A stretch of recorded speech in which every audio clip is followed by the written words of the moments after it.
Hey everybody, remember we talked about it? We're doing it. Bubbles and brisket. Join us Saturday, June 26th in Cary at V Pizza, because now we get to be in public together. There's going to be a bunch of pitmasters and chefs preparing all different types of brisket for you. There'll be at least 18 different sparkling wines and champagne for you to try. It is going to be one heck of a party. With help from our friends at Raleigh Magazine, Triangle Wine Company, and Butcher's Market, we finally get to get out in public and enjoy ourselves. And why not? Let's get outside, a little bubbly, and put it with what we all genuinely love, delicious brisket. To get tickets, you go to ncfbpodcast.com. That's our website if you didn't know. Bubbles and Brisket is going to happen on June 26th from 2 to 6 at V Pizza in Cary, North Carolina. Sponsored in part by Raleigh Magazine, The Butcher's Market, Triangle Wine Company, and brought to you by the NCF&B Podcast.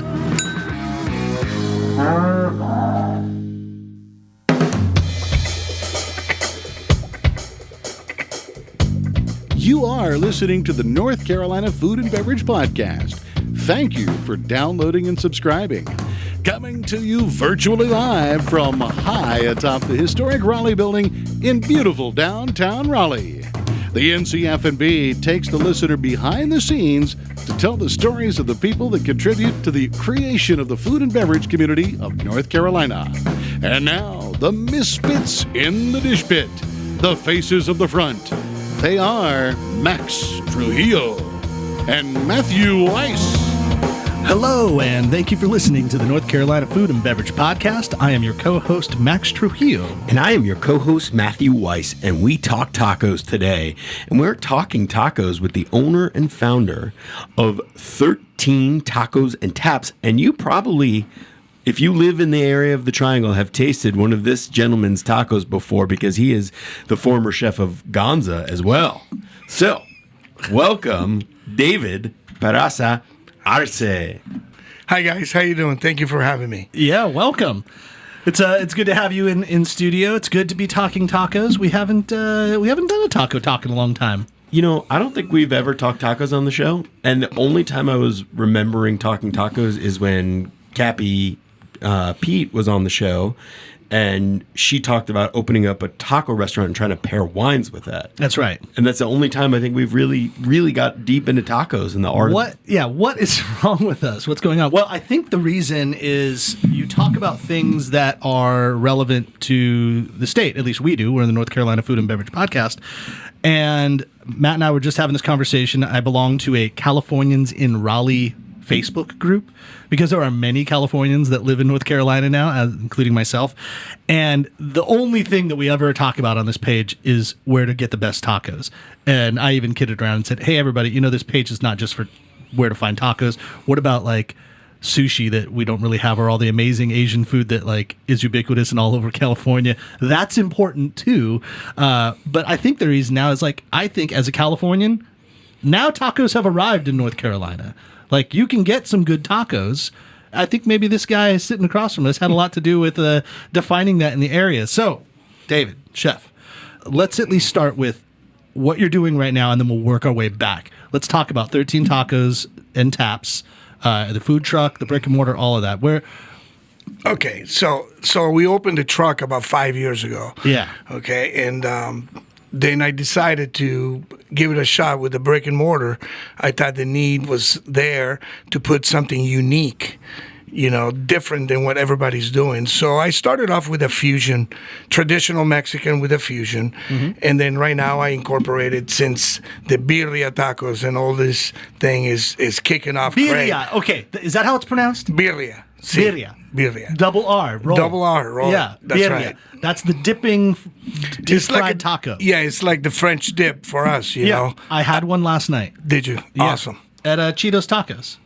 I know where Cheetos is. Yeah. I know them. You know them. Good people. You're connected to everybody that makes Mexican food in North Carolina. There's been quite a bit of guys that have worked with me through the years, and luckily right now a lot of them are on their way up, and I'm trying to just hold on to them and say, hey guys, don't leave me behind, I'm the one who started you here. Yeah. Yeah. So, okay. Well, maybe it makes more sense to talk about where you came up from. So, where are you from originally? Originally, I was born in Mexico City and raised in the Yucatan. Oh, okay. I've been in the U.S. since 1972. You know, We're going to need to see your papers. Yes. Yeah. No problem. The naturalization is there now already. It's been there for a while. Thank God. Did you come to North Carolina? No, I've been in North Carolina since 2005. Okay, what brought you here? Just my father passed away, and then we felt my mom we needed to be close to mom just in case. And your mom was here in North Carolina? Yeah, my mom was here in Fuquay, Verena, then with my sisters, and then I moved here, and I got really introduced to a bunch of stuff here, and now I'm doing fusion tacos and traditional tacos in North Raleigh. Great part of town. Yeah, I mean, I think so. I set up shop up there too. Your location is like a stone's throw from my dentist. So if anybody knows where I get my teeth cleaned, you can get tacos right there. Make Teeth sure and you go tacos. after just to be good to your dental hygienist. You go to get the tacos See, after I you go clean your teeth. first and then say, "Boy, do you got some work to do." There you I'm go. going to earn this cleaning.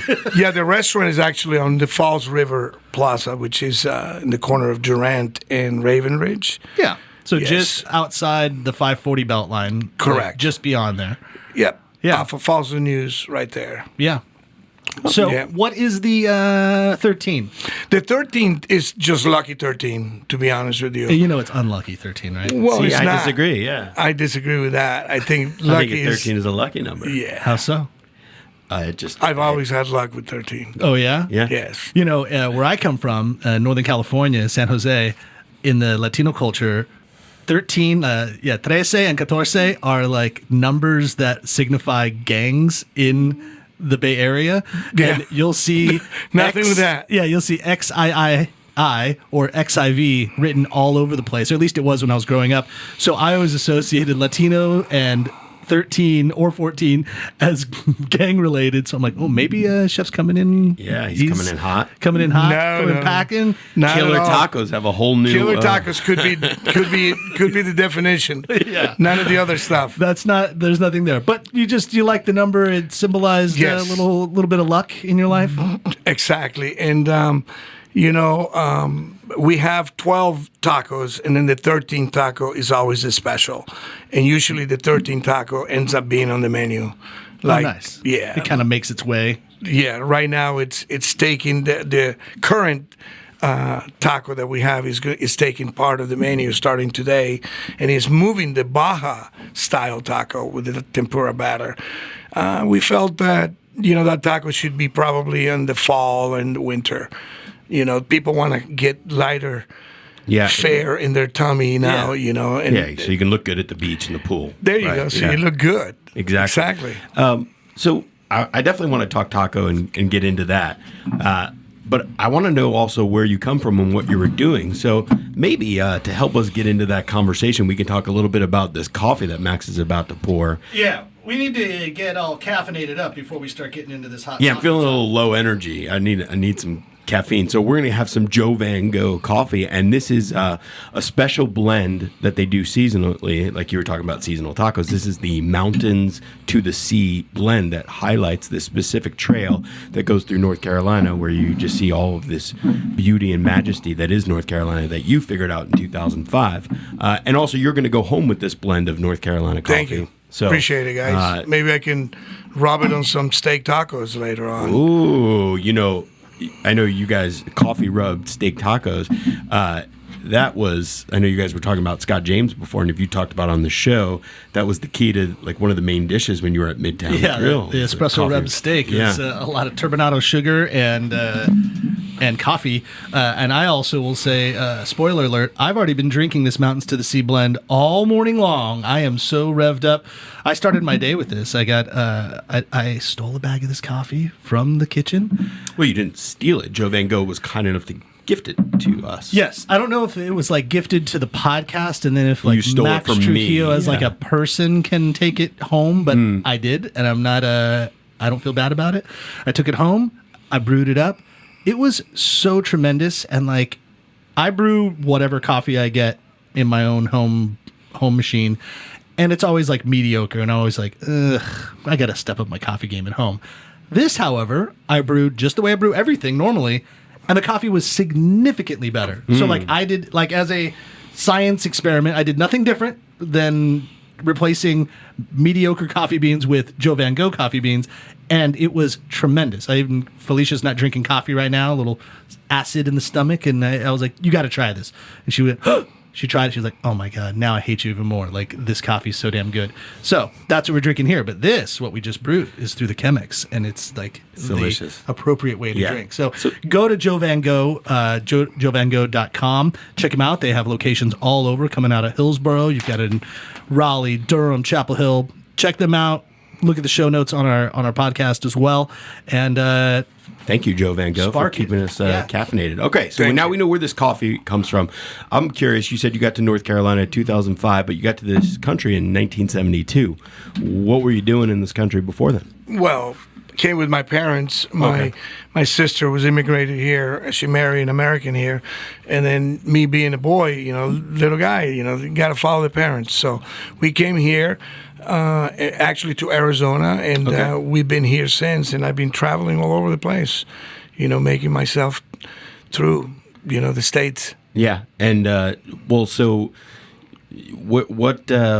what have you seen about tacos in the United States? Like, do you see them regionally different, even though that it's a Mexican food, so to speak? Well, we're trying, the people that are behind the force of the taco, we're trying to do the right thing, and also trying to twist it up a little bit. But yeah, tacos have been around for a long time. It's a great thing, Well, I did read up a little bit on my taco history. And so apparently, let's talk about it. Let's talk taco. They really were true street food in that you could have still are, all types of different meats, not like chicken breast that we use, or steak or stuff like that. Like you're getting like goat, offal meats, or like heart, even brain. That's right, cabeza. Brain, cabeza, and popular. And nopales, they didn't have like cactus, fancy lettuce to put those in, or hot sauce, or even cheese, because cheese takes money to make and stuff like that. So it was a very different thing way back in, like, say, colonial Mexico in like the 18th and 17th century.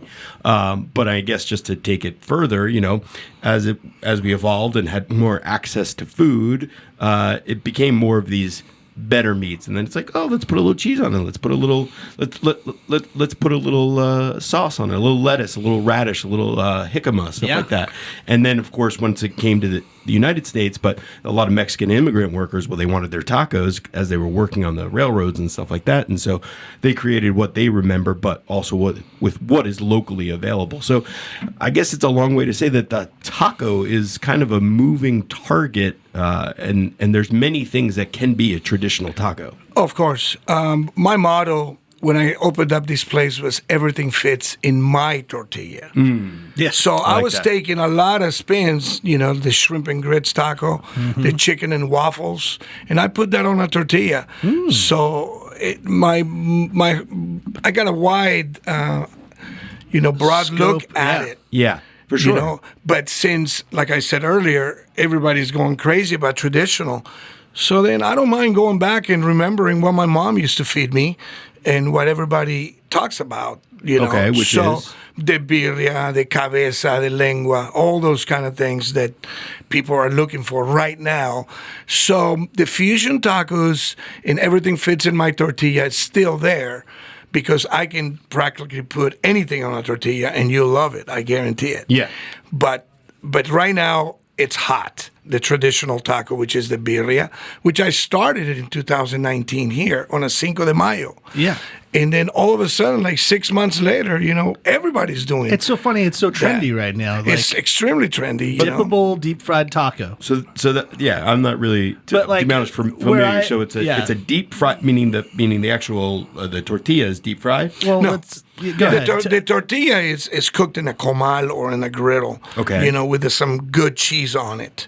Okay, and then you cook the meat, a short rib, for instance, in a nice broth, and then you put that meat in on top of the tortilla, and then you dunk the tortilla in their own broth. Okay. With a little matcha salsa. Okay. Which is a spicy salsa. But where's the deep frying part of that? I don't know where I that's just made coming that from. shit up. Okay. I think the Is one it that I deep fried? had was like It's- over at Cheeto. They actually called it a queso Birria. That's the Americanized. Yeah. The way it's moving. That's how I did it on Cinco de Mayo on 2019. But right now, because I want to stay apart from everybody, with all respect to everybody, because everybody does a great job. Not everybody, but yeah. Well, I know my birria, it's memorable. Mm-hmm. So, but I present it open face now. I did it with the quesabirria is closed, but now I go ahead and present it open, so you can see the meat and everything. And then all you do is put a little bit of the matcha salsa that I give you, and then dunk it in the broth and eat it like a French dip. Yeah. It's tremendous. I got some yesterday, and then when we got it to go, and we got home, the kids are all sitting there. Felicia's sitting there, and they're having their traditional like shrimp tacos or whatever it is, Charlotte, with their quesadilla, no meat or anything. And everyone's looking at me, and I'm having like the best time of my life, dipping. It's all interactive and fun. They're like, "What do you have?" I'm like, "I know how to order over here, folks. I know what's up." And of course, then like Felicia had to take a bite, and the second bite, Alexander took one of my pieces completely, and then I had to start stealing all their food just to finish my meal. But they're good. They're interesting. It is funny. It's like no one knew. Americans didn't know anything about them 2 years ago, and now it's Well, they the knew thing. it was just not out there as much, and I think it's coming. Heavily after I brought it here to the state, because I believe nobody was doing it on the 2019. Nobody was doing it. Yeah. And Cinco de Mayo is a pretty tough day to do a special like that. Yeah. And we sold a lot of those. But again, it's evolved in the restaurant, and now I present it open face. But it's the same thing. It's just quality meat, a short rib. With great ingredients. So when you say though that this is a traditional taco, meaning like that's what you grew up on, your tradition. Yeah, let me tell you, on the Mexicans, we eat birria. It originated in the state of Jalisco, Mexico. Okay. Okay, and so in December, when we're celebrating Christmas time, we make the birria, which is a lot of people use lamb, a lot of people use goat on that. Okay. Okay, so we usually eat it as a soup first. Okay. The broth that you're dipping, that's the soup. That makes sense. Yeah. Because in the winter it's a little cold. And so we put the meat in there with all the ingredients that you're getting right now on your tacos. And then you eat it like a soup. Then you start sipping tequila and drinking beer and blah, blah, blah. Need the tortilla to next soak day it up. you're hungover. 2 hours later you're going at it with the tacos. So Yeah. that's how it started that. Yeah. But originally it is a broth. It's a soup. Okay. But let's talk about the most important thing in the taco, The tortilla. the tortilla. Sí, señor. What are you doing with these tortillas? Well, the tortillas are freshly made. Yeah, you're making them yourself. And yes, sir. Are you And doing like a blend of flour corn, or are you just doing straight corn? What are you doing? We do once in a while for the 13 taco, which is the special. We do blue corn, or we can add any type of flavor to that tortilla, depending on how my palate feels that morning, and then my creativity. So, but usually the birria taco goes with a plain corn tortilla. Yeah. And then just in Absolutely. general, you guys are making handmade tortillas to order. Like, I've seen it done many different ways. Usually, there's like someone's nana in the corner, and she's making like 1,000 tortillas, like throughout this like traditional Los Angeles style, Mexican Absolutely. restaurant, and doing that. Made to order. When we were just in Los Angeles, or actually when we went up to Santa Barbara last weekend, there's a spot, Super Rica, that's just tremendous. There's a place in Charlotte, Superica, that's not the same place. That's Ford Fry's restaurant, but this is like a totally different place. The best, most authentic taco I've ever had. And you're watching this little old lady with a huge ball of dough, and she's just grabbing a piece, squeezing it by hand, smashing it, hits it with like a mallet, and then throws it on the flat top right there. And every taco is made like right in front of you, or every tortilla was made in front of you. So a little thicker than normal. So True. like, what is your tortilla consistency, and what's It's that a very basic consistency of that, Max. I don't do the only thing that is not going to be consistent as far as is the being a traditional tortilla. For a special, I might put some blend of poblano peppers. Oh, yeah. I can, the regular salsa that I use for your salsa and chips, I might incorporate that into the masa. But the way I make them thin tortillas. Okay, and I use a double tortilla for especially the takeouts, because by the time you get it, if you don't have a double tortilla, that tortilla is gone. And nothing worse than eating a taco and then it falls off. Soggy tortilla. But it's at the very base, it's just corn and water, right? Corn and water and salt. And salt, yeah. Some people put lard, manteca. It gives it a good flavor on it. I'm okay with a little lard in there. No, I mean, seriously. Like, I think some people put butter in it. Some people put oil in it. Yeah. If you want to be a little bit more healthier, and it's just a matter of opinion, I can be talking to a French chef and he thinks, butter and lard are the best thing ever that it was invented. Yeah, he's not wrong. But no, absolutely. We like the flavor of it. But the creativity and staying unique is, I think, my main goal in my whole entire career here right now with 13 Tacos and Taps and the food truck, the 13 Taco. Now, before we move on to other things, you mentioned two other parts of a traditional taco, like cabeza, so like the brain, the head, cabeza, and lengua, the tongue. Yeah, the tongue. Okay. So what's the cabeza taco? What's that? The cabeza, it's literally, it tastes like a pot roast. Okay. To be honest with you, there is some yumminess there with the fat involved, and actually, it's a great seller. But is it cow brains? Yes, cow brains. So it's like sweetbreads, beef. or sweetbreads would be not quite, because the entire head of the animal is cut in fours, and then it's braised with vegetables, herbs, and spices. Okay, and then we take it apart. Okay, but literally, when people think about it, they might go, cabeza, oh, wow, that's, they get their stomach turned, but it is a succulent dish. Right. In my opinion, it's a delicacy. In my opinion, the flavor, it blows away birria because all the contents that are inside the head when it's braising for a couple hours is just phenomenal. Yeah. Do you get smarter when you eat it? Well, you get fatter. You get fatter. You start mooing. But it is it's a hot seller in the restaurant. That's the way you don't tell anybody when that I you've put done. it out. Yeah, you don't tell people what it is until they eat it. Then you're like, by the way, you're eating brains. I have posted it on my, I have a special thing that I put in the restaurant. Is the map of North Carolina that I used to use in the truck. Okay. And the last time that I used it, because I changed things in the restaurant, right now I haven't been using that, but I put tacos de cabeza. And I was shocked to see how the American people welcomed it and they ate it. Wow. Like it's going out of style. But it looks like pot roast. It tastes like pot roast. Right. But so that's a special. Like you can't walk into 13 Tacos and Taps any day and not any given day. Hook me up with a cabeza, bro. Maybe in a year or two, or who knows, maybe it's gonna trend more to a traditional menu. Who knows? But right now, that is always a special. Okay. That. And the lengua is tongue. The lengua is tongue, too. See, that seems a little bit more, like, especially in Jewish tradition or back in, like, old New York, like, they ate a lot of tongue. That was, like, a meat. Yeah, it reminds me of brisket, to be honest with you. Oh. I'm glad you brought up brisket because that's a perfect segue.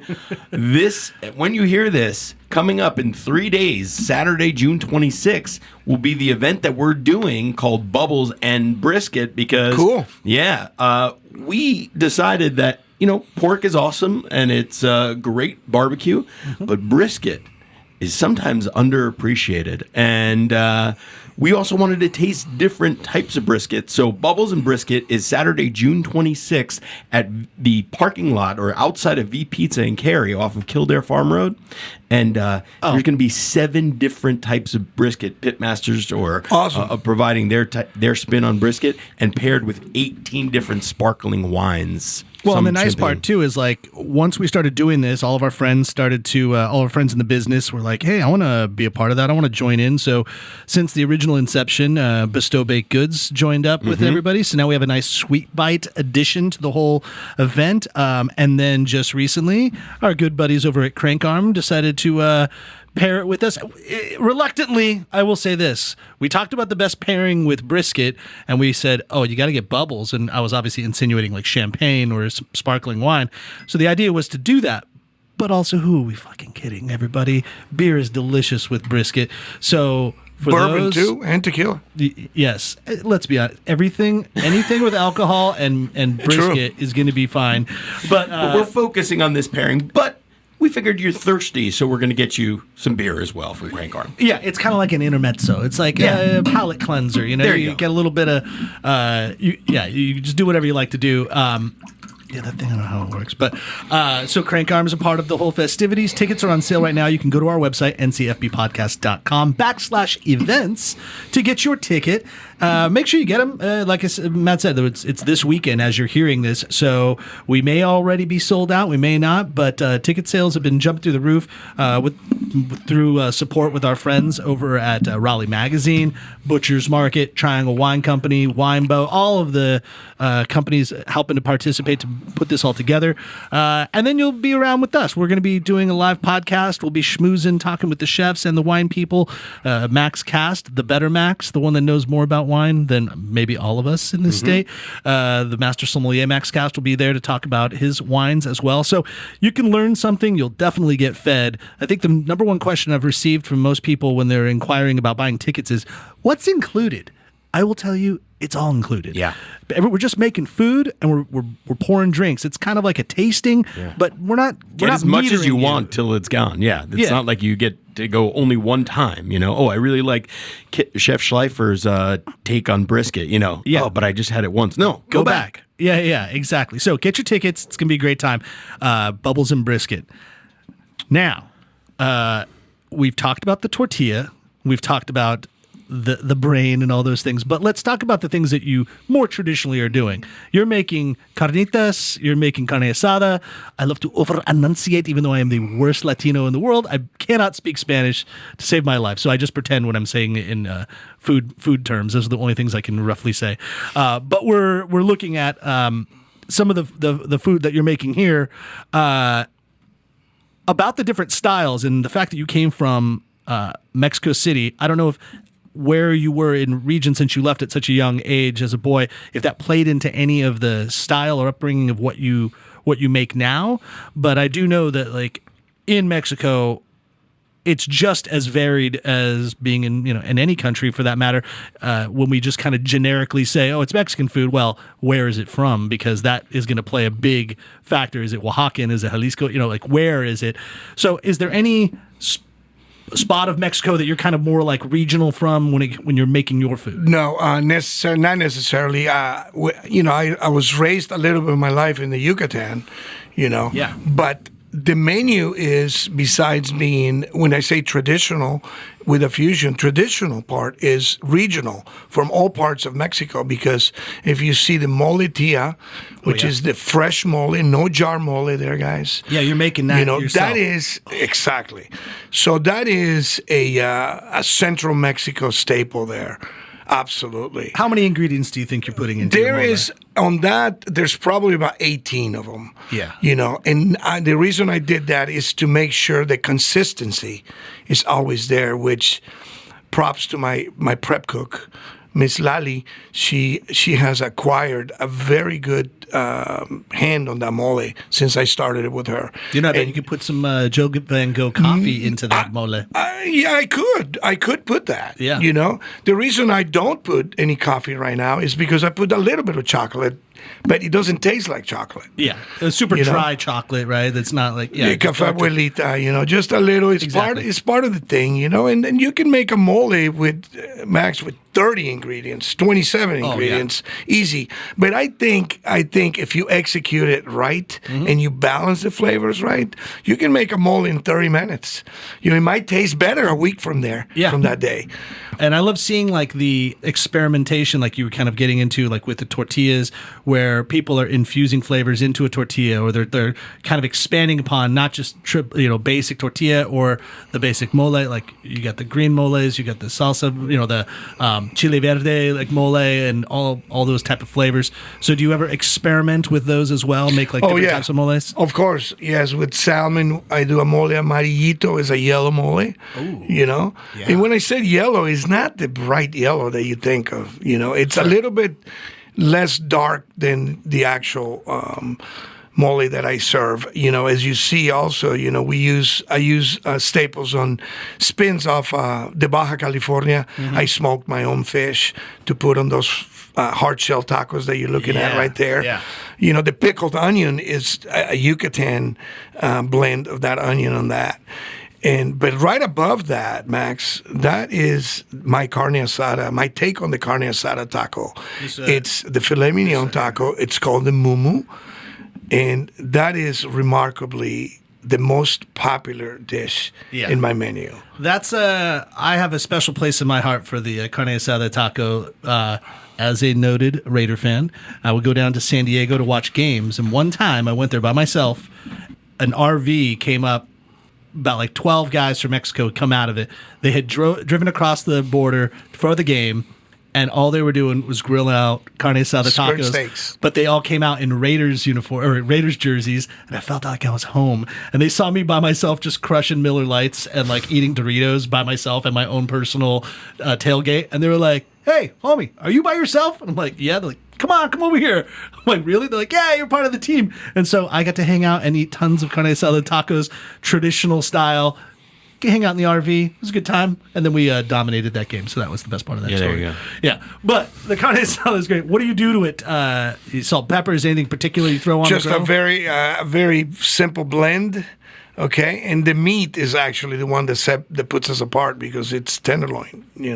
I don't use skirt steak, and the reason because normally that's what you use. Normally, yes, the skirt steak. And I chose to use the tenderloin because it's the softest part of the meat, and if you execute it right and the right blends and seasonings on that, it becomes phenomenal in your mouth.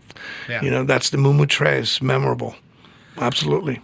Well, so we're talking a little bit about tacos, and we're talking about a little bit of like where you built it up.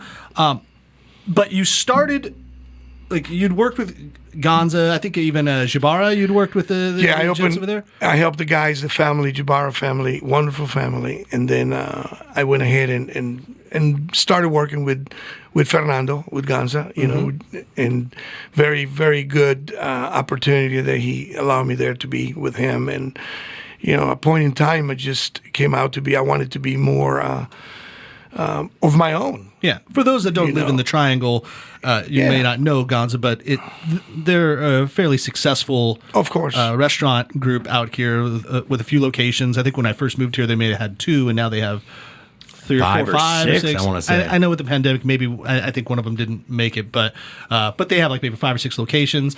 There's a lot of ties, like a lot of family ties, but a lot of separate businesses running out there. So like this culture of Mexican food is very tight knit. Like you're not all related, but you have a lot of people have worked together to kind of make the food culture in this area, the Mexican food culture in this area. Absolutely. Yeah. So when you moved on from Gonza, you opened the truck? Is that first thing? The truck was open already. My wife was running the truck for a while, and my intentions were to stay with Gonza, but unfortunately, things happened, and then I decided to go ahead and join the truck. Yeah. And I stayed on the truck for a while until we saw this brick and mortar opportunity in North Raleigh, and we jumped on that, and here we are. Yeah. So obviously, like you opened in 2019, so you were able to open in normal times. No, we opened actually on the year before. 2018. Yes. So, but I mean, so we were a year. You were fine. Into we weren't fine. We were starting, to click a little bit here, and then all of a sudden we closed for COVID. And it was pretty tough. And it's still tough. We're still not out of it. Yeah.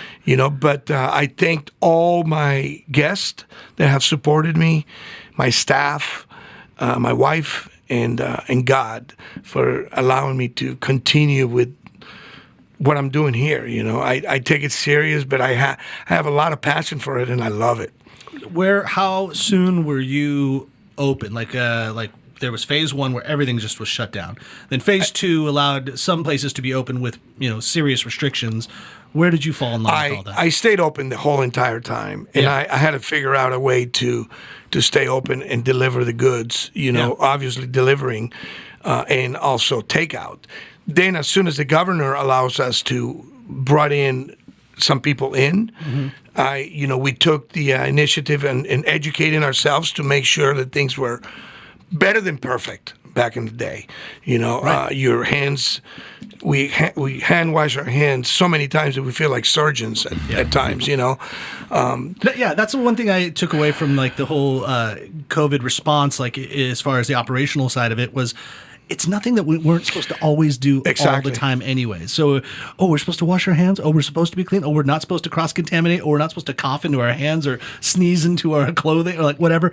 Yeah, these are things we're always supposed to do. So if you always run a tight ship, you should have really felt no difference. The only difference was that we couldn't bring in our guests inside. Yeah, and, the amount of people changed. The liquor sales, sour, no beer until they allowed us to do takeout on that. But it's been a roller coaster. I'm curious though, because now, like speaking about just these last couple of weeks, the governor opened it up. Restrictions have been lifted. There's no more minimums or maximums, I should say, for staff. So what is the business like at this very moment? There's days and there's weeks that look like we're coming out of it. We're out of it. Yeah. And then there's days that we go like, where's everybody at? Yeah. There's idiosyncrasies that happen, Memorial Day weekend, everybody leaves to go to the beach and stuff like that. But the main goal and the objective for all restaurant people, and is the consistency to deliver the goods. You're just as good as your last meal. Yeah. That's it. That's how I see it. Yeah. So you got to work hard. For worse. That's right. Yeah. So it hurts when you get some like lousy Yelp review because you can't always be perfect every day, and maybe you didn't do it perfectly that one moment, and then you're like, of course that's the time someone's going to put a Yelp review up or a Google review, and then it's just going to live there permanently. It's like, thanks a lot, everybody. Can we all thank God everybody's being fair and good to this concept, and I want to thank everybody that's been to the restaurant and have given me the reviews that I have right now. If it wasn't for that, it would be harder for me to operate. Thank you again. Were you a trained chef, or you learned your trade? No, I learned a trade now. I was not classical trained. I worked under a lot of great chefs in my lifetime. Yeah. But no. It's been coming out of my mom. I read a lot. I get inspirations from others, and do you have somebody that you consider a mentor in this game? Not really, to be honest with you. Yeah, my mother, man. My mother fed us breakfast, lunch, and dinner, full-blown meals, all the time. We had Wednesday mornings or Wednesday we had a vegetable day. Okay. Meaning there was no meat. No meat. Okay. But that's not a religious thing. It was just Wednesdays. No. Okay. No. Just to live a little bit healthier, I guess. Back in the day, that's her mentality, I'm sure. Okay. But I hated those days, Now, thank God, I appreciate every vegetable. And I eat anything, to be honest with you. And I think that's what I try to teach my grandkids, my kids. And the guests that come to the restaurant too. Yeah. So what are you? What's going on in the culinary sense now? Do you have anything that like you're thinking is something you can bring to the table that maybe people didn't know? Like we talked about the birria, like tacos were not new to you, but new to the community, and that's kind of something different that was happening. So, what are some of the things that you're devising? Well, I'm thinking about doing more as we're able to bring in help right now, because that is a touchy subject. People are not working. I'm thinking about looking at the average items that people are selling on their menus, and changing it up a little bit and do more seasonal things, And I don't want to really recreate the wheel. It's just a matter of execution, using different parts of the animal, vegetarian, the keto, all those things. Yeah. Oh yeah, keto. That would be all those things play in a role in my head, So it's going to be a constant thing. But the main thing, Max and Matt, is the consistency, delivering a good dish every day for the guest. Totally. That's You why know you're a good chef when that's like the thing you're thinking about the most. Because we've talked about that before. Remember our old chef, Frank Fronda, like that was just like the best compliment you can ever give to a chef is that the food is consistent. Because that means that your employees have listened to you, they've understood the technique, they've understood the flavor profile. You don't have to be there for you don't have to touch every plate. You can have faith and trust that your team knows how to do that. And you just now kind of alluded to your staffing. That's probably the biggest issue in the community. Pandemic within a pandemic. Yeah, it's the new biggest problem in the community, right? So yeah, how has staffing been for you? Has it been a struggle? Thank God that it hasn't been a struggle. The people that I have right now have helped me through the pandemic and before the pandemic. You know, again, you have to treat them good. You have to take care of them, treat them like family. Yeah. So for me to expand a little bit more and increase sales, that's where I'm looking at getting more. The truck go out there more. Yeah. Get somebody that can drive the truck, so my wife doesn't have to get behind that wheel. So, that's a big thing there. What's the creativity like in terms of you mentioned your prep cook who preps the mole, but what about, do they come to you with ideas for new tacos and stuff? They do, and we collaborate daily on things like that. The topics that I discuss with them, besides how's the family and all that, is what do they want to do, and I try to pick their brains, and they're interesting, because they make for instance, our lunch, for the staff lunch. She makes some great sopes. Okay. That are, another vessel to deliver the meats. Yeah. And she makes extremely good sopes. So it is welcome always in my kitchen. As long as so, will any of those sopes get on the menu or they be might. a feature? Yeah. Oh yeah, Okay. they absolutely. Can you give us like a preview Of Sopa course. is like a sandwich in a sense, right? Like No. It's an open vessel, like a taco, but it's a thicker version of masa. Yeah, that's right. Okay, but it's relatively similar to the taco. Yeah. Okay. Yes, absolutely. Taco Bell fans, it's like a gordita. When you call me and make the reservation of the invitation that I gave you guys, maybe I can have Lali put some tacos. Put some sopes. I'm sorry. Yeah. Maybe a taste here and there. Okay. Well, we're going to do that, and I want to get into I want to ask you something about hard shell tacos in a moment. But when we get there, I'll be interested because I know you have 13 taps, and obviously 13 tacos. We have 6 taps. Oh, unfortunately. I thought it was. Excuse me. Yeah. Okay, 6 taps because.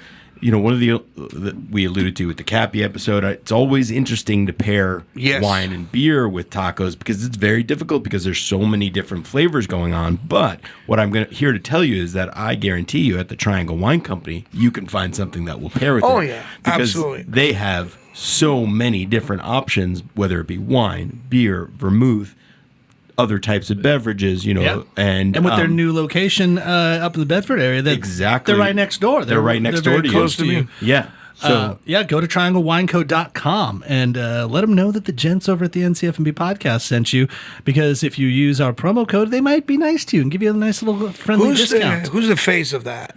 Well, it's Chris Roche, and Glenn Hagedorn. Oh, rugged. Yeah, it's like, look at it. Glenn Huey is like Lewis, is a young, handsomer Bill Macy. Oh, I was thinking William like H. Glenn Macy. Fry from the Eagles. Okay. Very he's kind of got like a mid-'80s action hero good looks. He's kind of like, I want that guy to like be in a war movie or something.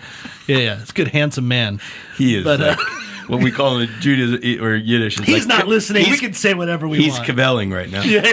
Talking about the pairings, that is a very unique thing for me too, as well. Pairing the beers, the local beers. I have local beers in my tap. Okay, nice. And I like that. I'm about to get, starting today, I tasted some really good South African wines. Okay. That are going to be introduced to that menu. A red blend. Okay. And a white blend. Mm-hmm. From Rickety. Yeah, Bridge. I know where you got those South African wines. Rickety Bridge. Rickety Bridge. Yeah. Dathan the guy that's in charge of the distribution of that in that He's area. actually repping for them now. But He's the one that brought me those wines, and I was going to bring the Chenin Blanc, but because of the size of the restaurant, I don't want to bring too many options. So I got a white blend coming in, the red blend coming in, and the normal Chard from California, and the Merlot, the Cab, but also the IPAs from Linwood Brewery. Brewing The Trophy Wife from Pony Sodas. Trophy, yes. No, not Pony Sodas. sorry, Trophy, yeah. Trophy. Yeah, those are the staple in the restaurant. Have those since day one that we opened. We have a new Linwood beer coming in from a tangerine wheat that pairs well with the tacos. Oh, yeah. Yeah, and the IPAs pair well also. We also have those, the Modelo Especial and the Coronas and blah, blah, blah. right, if you need those. Yes. Pilsners. Yeah. Well, actually, what Crank Arm is doing for us is a Pilsner, which will be a nice, refreshing little take on the brisket. I would welcome them to come and see me and bring me some samples so I can put some of those. I've always wanted to bring We'll send Crank them in. Arm. Yes, absolutely. But here's what I wanted to get into beyond the pairing things. So, where do you have any hard shell offering of the taco? Well, when I do the 13 taco, sometimes I do dobladitas. Okay. Dobladitas are Dobladitas. kind of like the quesabirria type of style thing like that. But I make them hard by grilling them first. Okay. I put the ingredient in there, like, a variety of seafood or so forth, and then get them crunchy. Okay. Yes, there is no hard shell taco on the menu. I'm sorry, there is, but it's rolled. It's like a flauta, and that's the smoked mahi that we have. Okay. Okay, and that's phenomenal too. That sounds good. So the reason I ask is because in doing my research on the history of the taco, it seemed that really it was the packaged goods corporate industry that created this Like the crunchy hype taco for shell. the crunchy taco shell, because that way they could take them and package them, and you could buy them in your grocery store and then have taco night at your home. But that had nothing to do with tradition, though. Although now, because that's been in American homes for over 50 years. There is somewhat traditional, and everything It's kind of that's like a old, Mexican American food now, and Yes. it's become its own thing. and now that everything is old is new again, and then like you have that crunch wrap, and then Ex Voto has that thing with like the crunchy outside. So I'm wondering if that's going to become more of a trend with some other crunchy tacos. But you say you already do one, but it's not really a staple thing. It's not a staple thing. Well, the staple is the dish that we have, the smoked mahi. The smoked mahi. Okay. Yeah, that is a name after a guest that comes to the restaurant quite often. His name is Mahi? No, her name is Mel. Mallory. Mallory. So I have Mal's tacos. Mal's tacos. Yes. Oh, I always say that'll be Max's greatest validation if somebody was to name a food after him, or like a sandwich or something. Well, show up. Yeah. Show up first. Come the gotta first get there time, first. and then you can come regularly. Yeah. Yeah, And Would then we you can collaborate sandwich on the that. whitefish and sable sandwich for you, Matt. Yeah. Don't sleep on the best guilty pleasure taco that I've ever had is the Jack in the Box taco. And most people here in North Carolina don't even know what Jack in the Box is. I think there are some Jack in the Boxes in Charlotte, so maybe y'all out there know what I'm talking about. But in California, for 99 cents, you can get 2 deep fried tacos, which are by far the most Americanized taco you'll ever have, because it's pretty much like soy meat mixed with ground beef, perhaps, maybe. Lettuce, tomato. Let's not pretend like it's real meat, because it probably isn't. But there's lettuce, no tomato. There's just like a hot sauce, and then a slice of like American cheese. And then it's folded and pressed and then deep fried. But when it comes out, it's fucking awesome. It's like not like a double decker, half a double decker. Yeah, it's just the crispy taco. But when you consume these, you are consuming them after many cervezas and tequilas. Midnight. And it is usually at midnight. And it is like the greatest thing. You're like, oh, get the double jack and the crispy curly fries. 2 tacos. Look at the 2 tacos. Yeah, everybody wants 9 tacos, everybody. And you do that and you put them down. But Kyle Fletcher, who was over at Y Hill, we did this for Chris's birthday over at Y Hill. I'm like, we must make the deep fried taco, and he knocked it out. There's something so amazing about doing that. I'm surprised more people aren't doing it. So, little secret, little pro tip from me to you: deep fry your taco. See, you're just putting that little seed that maybe Chef David here will put a deep fried taco on the menu and call it the max. There you go. Taco to the max. See, if this is back in LA, you'd come up with you'd be in a restaurant or a public space, and somebody'd say, "You know what would be a good idea for a movie?" And you start saying it out loud, and then someone quickly would say, "Don't say it out too loud. People will hear you. They'll steal your idea." I'm like, I'm not going to make this movie. I want someone to steal this idea because I want to watch it later. So Matt and Max. Yes. Don't forget your names start with an M. Mm-hmm. That's the 13th letter of the alphabet. Oh, see, that's no more. That's right. You see, Yeah, you're done now. there we go. Yeah, that's a good name. That's a good place. to Did you already know that, or were you No, I counting just now? thought about it. I'm going like, what's going on? All right. Yeah. There we go. 13M. Yeah, like I said. 13M. Well, David, thank you so much for being Thank on you. our show. Before you get out of here, you're also going to leave with something that we hold very dear to our hearts. You saw it when you walked in just really quickly. There's a branded freezer right outside from Proof Alcohol Ice Cream, where they Thank have you. been able to figure out how to think differently about dessert by putting ice cream and liquor in the same container. Wow. It's 7% alcohol. Look at your eyes just sparkled right now when I said this. But 7% ABV in every pint, coming out of Columbia, South Carolina. And they're fine. South Carolina's cool. They're all right. Yeah. But when they make ice cream with alcohol in it, they become better friends to us. Totally. And so check it out. The proof is in the ice cream. Proof Alcohol Ice Cream. Check out our show notes for links there. You can go to proofalcoholicecream.com or find any of their beautiful find any of their beautiful freezers at Triangle Wine Company, Lowe's, Total Wine, Harris Teeter. They're really kind of everywhere now, thanks to us. No big deal.